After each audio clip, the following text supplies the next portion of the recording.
Hello guys, நம்ம தான் சொல்லியிருந்தோம் ஃபஸ்ட்டு பிரஜன் வந்து எவிக்ட் ஆக போகிறாரு அப்படிங்கிறத வந்து எஸ்டர்டே நைட்டே நம்ம வந்து போஸ்ட் பண்ணியிருந்தோம். பட் யாருமே நம்பலை. பட் வெளில வந்ததுக்கப்புறம் பிரஜன் வந்து பார்த்திங்கன்னா பயங்கரமான டென்ஷனாக பயங்கரமாக கோவமாக இருக்காராம். உள்ளே இருக்கிறவங்களாம் வந்து பார்த்திங்கன்னா நான் கண்டிப்பாக வந்து கடுமையாக விளையாடினேன், நிறைய இடங்களில் கோவமாக பேசினேன், நிறைய பேர்கிட்ட வந்து பார்த்திங்கன்னா ஹர்ட் பண்ணுற மாதிரிலாம் நடந்துக்கிட்டேன். ஆனால் இதெல்லாம் தாண்டி உள்ள நிறைய விஷயங்கள்லாம் நடந்துக்கிட்டு இருக்குது. இந்த விஷயங்களெல்லாம் வந்து பார்த்திங்கன்னா டிவியில் காட்டினாங்களா இல்லையான்னு தெரில.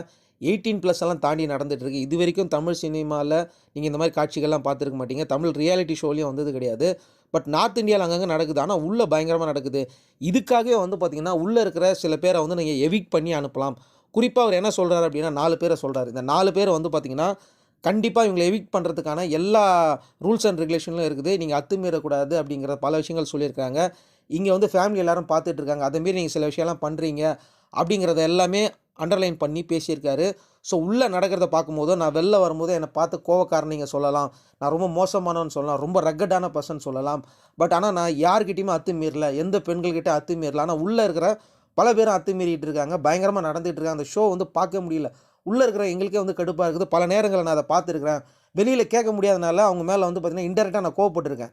ஏன்னா இந்த விஷயத்தை வச்சு நான் பேசணும்னு வச்சுக்கோங்களேன், வெளியில் ஒன்றும் இல்லை, அது அவங்க பர்சனல், அவங்க எப்படி வேணாலும் இருப்பாங்க, உனக்கு என்னடா வந்தது அப்படி இல்லைன்னா என்ன பண்ணிவிடுவாங்கன்னா பெண்களை அவன் தப்பாக பேசிட்டான் அப்படிங்கிற மாதிரி ப்ரொஜெக்ஷன் பண்ணிவிடுவாங்க. அப்படிங்கிற மாதிரி அவர் வந்து வெளியில் வந்து அவங்க ஃப்ரெண்ட்ஸ் கிட்டலாம் கோவப்பட்டு பேசியிருக்கிறாரு. பல விஷயங்களை வந்து ஷேர் பண்ணியிருக்கிறாரு.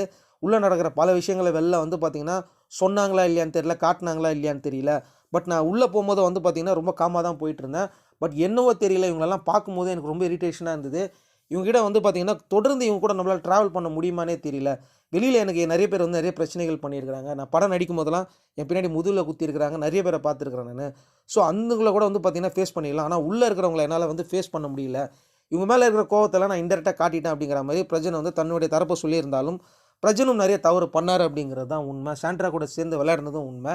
ஆக்சுவலாக வந்து பார்த்திங்கன்னா பிரஜன் அவங்க ஃப்ரெண்ட்ஸ் கிட்ட சொன்ன ஒரே ஒரு விஷயம் என்னென்னா, சாண்ட்ரா முடிஞ்ச அளவுக்கு வந்து பார்த்திங்கன்னா வெளில வர்றதே நல்லதான், எனக்கு சாண்ட்ரா உள்ள இருக்கிறதுல வந்து பெருசாக விருப்பம் இல்லை அப்படிங்கிற மாதிரியும் சொல்லியிருக்கிறாரு. ஏன் அப்படின்னா, இதுக்கு முன்னாடி இருந்த சீசனில் நாங்கள் போய் விளையாடி இருந்து வெளியில் வந்து தான் சந்தோஷப்பட்டிருப்போம். ஆனால் இந்த சீசனுக்குள்ளே நான் போகும்போதே அவ்வளோ இரிட்டேஷனாக நடந்துகிட்ருக்கு. யார்கிட்டையும் வந்து பார்த்திங்கன்னா கனெக்ட் ஆக முடில. என் இடத்துல யார் உள்ளே வந்தாலும் பார்த்திங்கன்னா இதை விட மோசமாலாம் பேசியிருப்பாங்க. பட் நான் பேசுனது கரெக்டுன்னு நான் சொல்ல மாட்டேன். உள்ளே போகும்போது வெளியிலேருந்து பார்த்துட்டு போன அந்த கோவமும், உள்ளே போய் பார்த்த கோவத்தையும் தான் நான் வந்து ரிஃப்ளெக்ட் பண்ணேன். ஆக்சுவலாக நான் தான் இது அப்படிங்கிறதே கிடையாது. எப்பயாவது ஒரு முறை பயங்கரமாக எனக்கு கோவம் வரும். ஆனால் இந்த முறை வந்து பார்த்திங்கன்னா வேறு மாதிரியான கோவம் வந்துருச்சு. ஸோ சாண்ட்ரா வந்து வெளியில் வந்திருந்தா இந்த அளவுக்கு அவங்க தாங்கியிருப்பாங்களா இல்லையான்னு தெரில அப்படிங்கிற மாதிரிலாம் சொல்லிட்டு இருந்தாங்க. பட் உண்மை என்ன அப்படின்னா சாண்ட்ரா தான் இந்த வாரம் வெளியே வர வேண்டியது. சாண்ட்ரா வந்தால் ஒரேடியாக உடஞ்சி உளுந்து ஒரு மாதிரி ஆயிடுவாங்கல்ல. அதான் பிரஜன் வெளில வந்திருந்தாருன்னா அதை ஓரளவுக்கு அவர் ஃபேஸ் பண்ணிவிட்டு ஓகே அப்படி இப்படின்னு சொல்லிட்டு விஜய் சேது போயிட்டு ஜாலியாக பேசிட்டு வந்தார். ஆனால் உள்ளுக்குள்ளே அவருக்கு பயங்கரமான கோவம் இருக்கிறது என்னமோ உண்மை தான். நான் வந்து பயங்கரமாக பேசினேன், நான் ரொம்ப இரிட்டேஷனாக நடந்துக்கிட்டேன், அது எல்லாமே உண்மை. நான் எல்லார்கிட்டையும் கோவமாக பேசினேன், யாரையுமே மதிக்கல, இன்க்ளூடிங் விஜய் சேதுபதி கூட நான் மதிக்கல. ஆனால் உள்ளே இருக்கிற சில பேர் வந்து பார்த்திங்கன்னா இதை விட இப்போ நான் பண்ணல அதை விட 100 மடங்கு வேறு ஒரு விஷயம் நடந்துக்கிட்டு இருக்குது. இதெல்லாம் வந்து ஃபேமிலியோடு வந்து பார்க்க முடியாத அளவுக்குலாம் ரொம்ப பேசுகிறாங்க.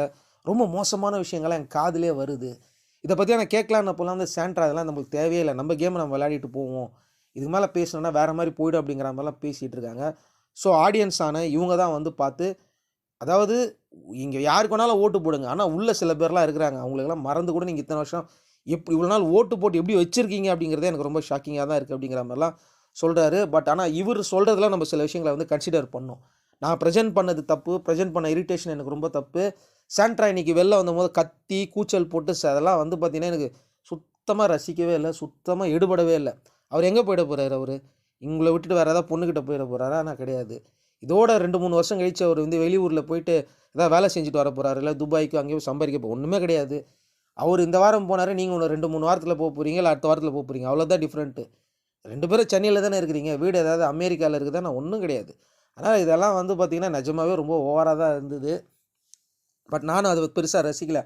ஆனால் விஜய் சேதுபதி வந்து பார்த்திங்கன்னா உள்ளேருந்து பிரச்சனை வரதுக்கு முன்னாடி பிரேக்கில் வந்து எல்லாருக்கிட்டே ஒரு நக்கலை ஒன்று சிரித்து ஒன்று பண்ணார் பார்த்தீங்களா, டிங்குன்னு. அதை நான் ரசித்தேன். இதற்கு தானே ஆசைப்பட்டாய பாலகுமாராவை இன்றைக்கி நான் பார்த்தேன். இதை தான் நான் ரொம்ப எதிர்பார்த்தேன். எப்படி நம்ம கமல் சாரை வந்து பயங்கரமாக ரசித்தோமோ, இன்றைக்கி விஜய் சேதுபதியை செம்மையாக ரசித்தோம். நம்ம தான் கமல் சார் ஃபஸ்ட்டு வரமாட்டார், இனிமேல் சீசனில் இருக்கிறத ரிவீல் பண்ணியிருந்தோம். ஸோ அதே மாதிரி தான் பிரச்சனை ரிவீல் பண்ணியிருக்கோம். ஸோ கம்மிங் வீக் யார் யாரெல்லாம் வெளில போகிறாங்க அப்படிங்கிற ட்விஸ்ட் இருக்குது. சடனாக ஒருத்தருக்கு ரெட் கார்டு கொடுத்து அனுப்ப போகிறாங்கிற ட்விஸ்ட்டெல்லாம் பேக் டு பேக் நம்ம சேனலில் வரப்போகுது. யாருக்கு ரெட் கார்டுன்னு பார்க்குறீங்களா? நெக்ஸ்ட் வீடியோவில் நான் அதை ரிவீல் பண்ணுறேன்.